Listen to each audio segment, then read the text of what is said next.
January 14th, 2023, 11:52 p.m. A chilling call comes through to a 911 dispatch center in Madison, Wisconsin.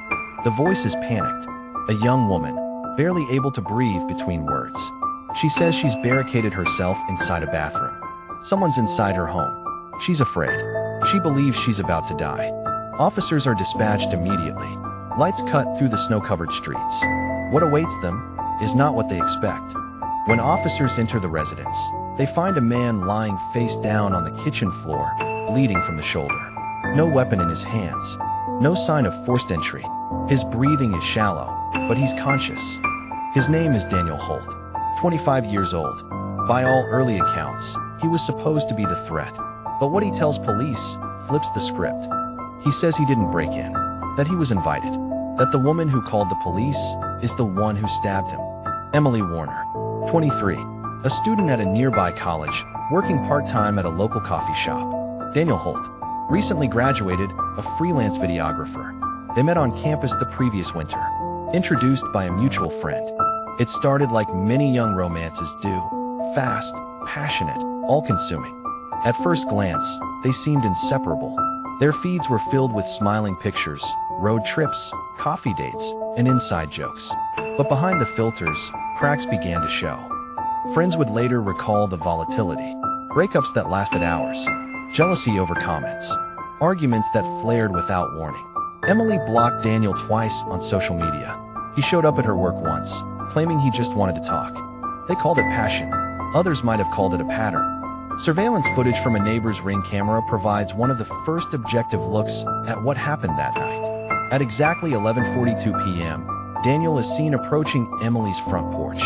He's wearing jeans, a hoodie, and gloves. No visible weapon, no erratic behavior. He rings the doorbell, then unlocks the door with a key. That detail will become a cornerstone of the investigation. The door opens. He steps inside. What happens next, no one sees.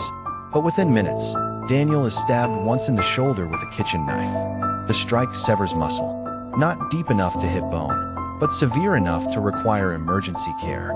Emily tells police she feared for her life, that Daniel was angry, that he broke in. But investigators note a discrepancy. There are no signs of forced entry, no objects overturned, no bruises on Emily. Only the stab wound, clean, downward, and precise. Officers secure the scene. Emily is taken to the station. Daniel is rushed to the hospital. The knife is recovered from the kitchen sink, still wet. There's blood, but only Daniel's. A timeline begins to form. Emily invited Daniel over. He arrived. They spoke. Something happened. A strike. A call. And now But this isn't a story about a victim and an attacker. Not yet. It's a story about perception. About digital trails. About manipulation. And the moments that blur the line between truth and lies.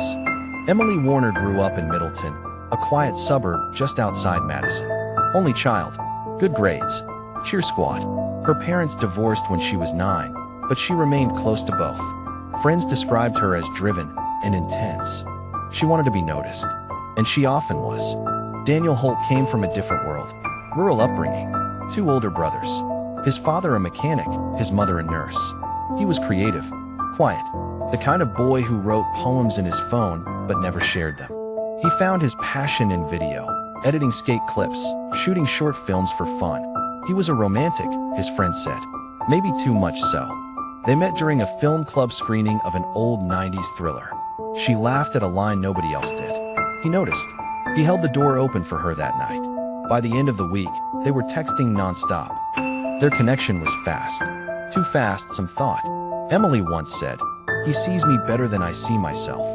Daniel wrote in a private note on his phone, "She's chaos and I'm addicted."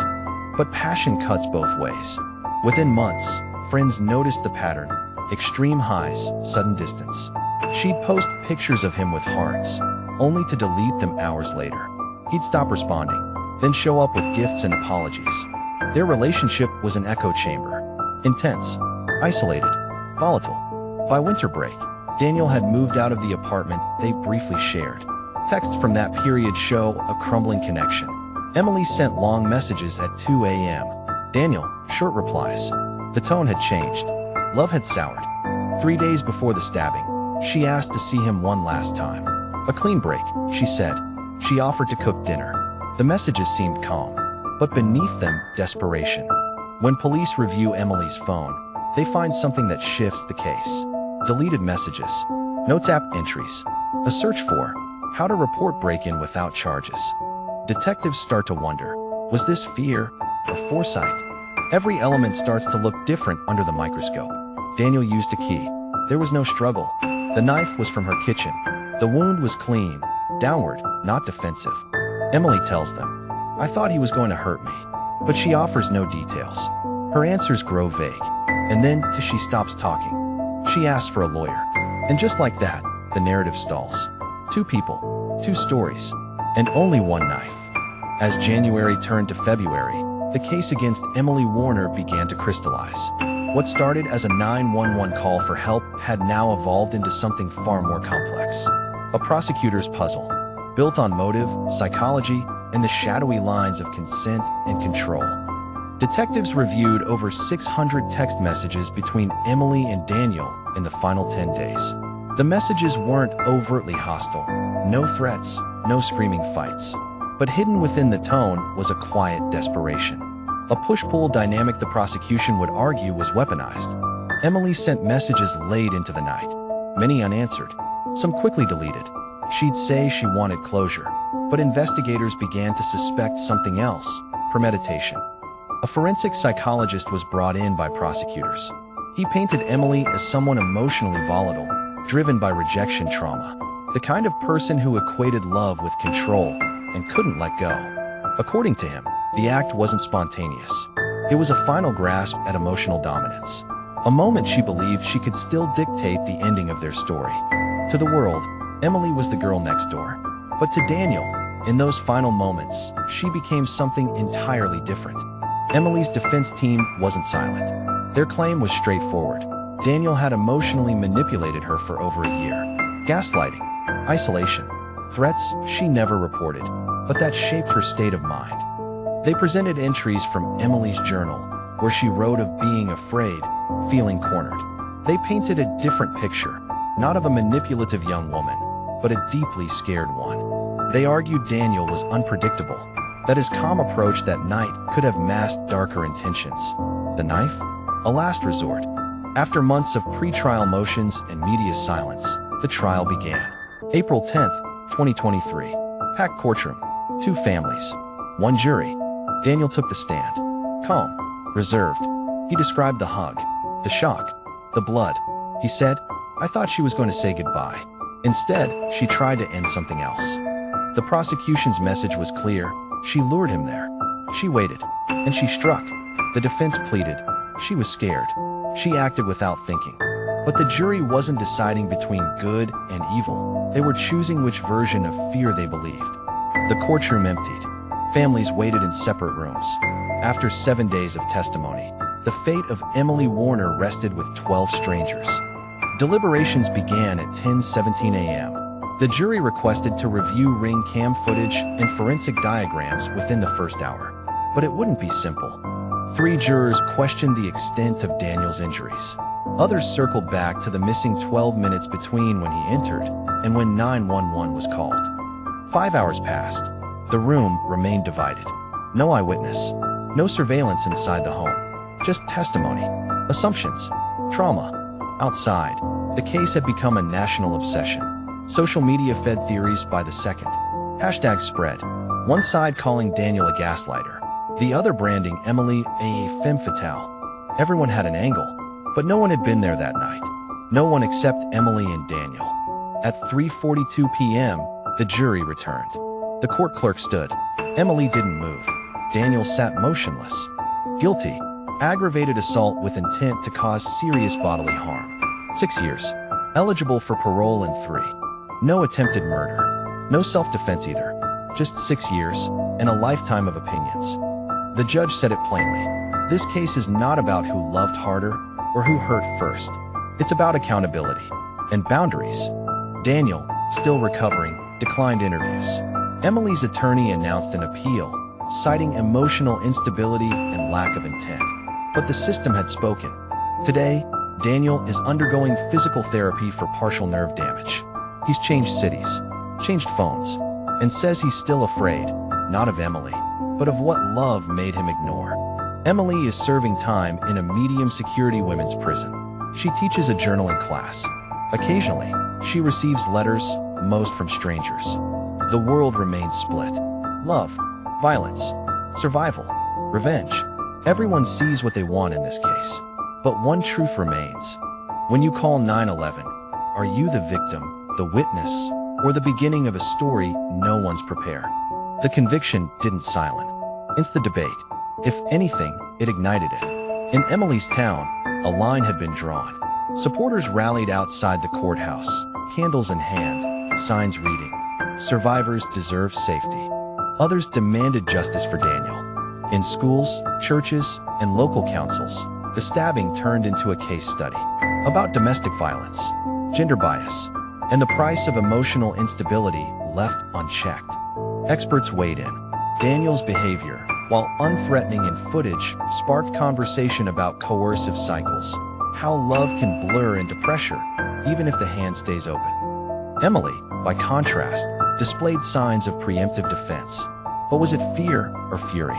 And how do you differentiate survival from retribution in the dark? The DA's office received over 300 messages, some calling for leniency, others warning of a dangerous precedent. One wrote, "You punished a scared girl for surviving." Another, "She didn't survive. She ambushed him." Daniel received mail too, messages of support, others not so kind. Across the country, universities took notice. The case became curriculum, mock trials, ethics debates, podcasts. Every fact became interpretive, every silence suspicious, every tear either justice or manipulation.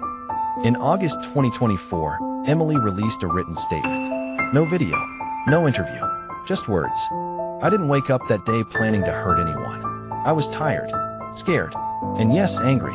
I don't expect forgiveness, but I didn't feel safe, not from him, and not from myself either." Emily Warner, inmate number 72248.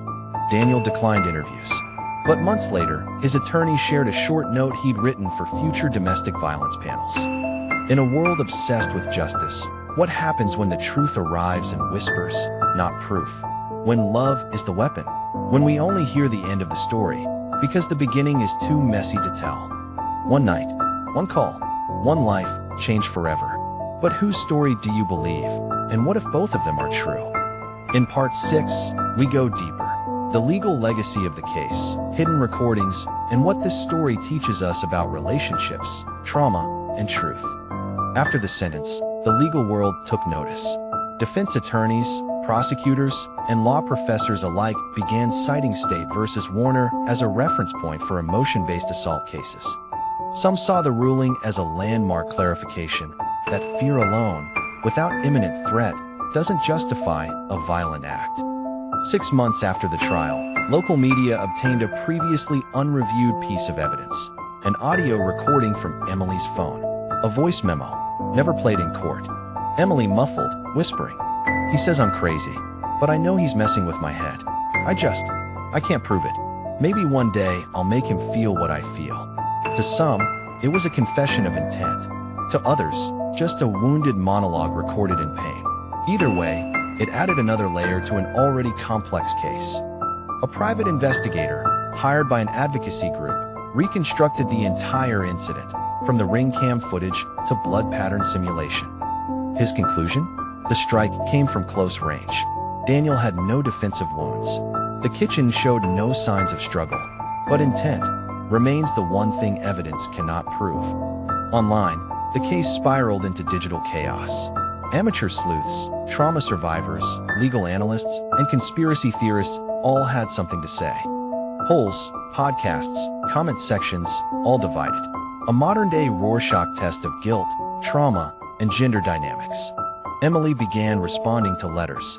In one, she wrote, "I don't want to be remembered as the girl who stabbed her boyfriend. I want people to understand that I was scared, of losing myself, of being alone, of not being heard." It was less about innocence and more about identity.